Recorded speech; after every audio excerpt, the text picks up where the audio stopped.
In today's video, I'm going to teach you how to add icons to buttons in Webflow.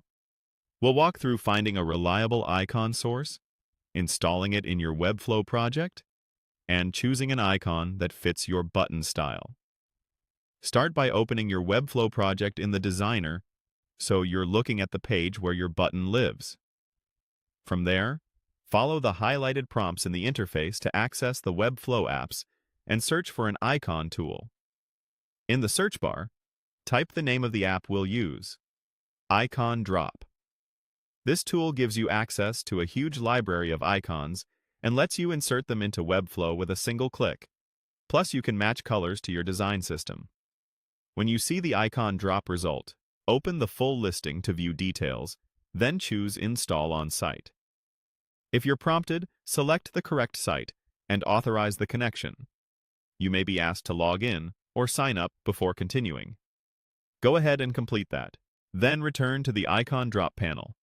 If you land back on a previous screen, use the Back option to return to the app's main view inside Webflow. Next, open Select a Library and choose a popular set like Bootstrap icons.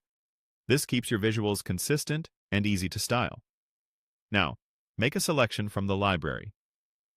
Think about what fits your button's intent. An arrow for navigation, a check for confirmation, or a plus for add to cart. Confirm your choice when prompted. If you see another, make a selection prompt. That's typically for a variant or style within the same icon family. Choose the weight or style that matches your typography and overall UI. If you want to explore more, use Back to navigate to public sets and hit Browse. This lets you scan curated collections by theme, which is great when you need a consistent suite of icons.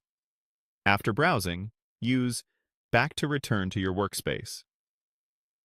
If the app requests login sign up again, complete that step to sync your choices.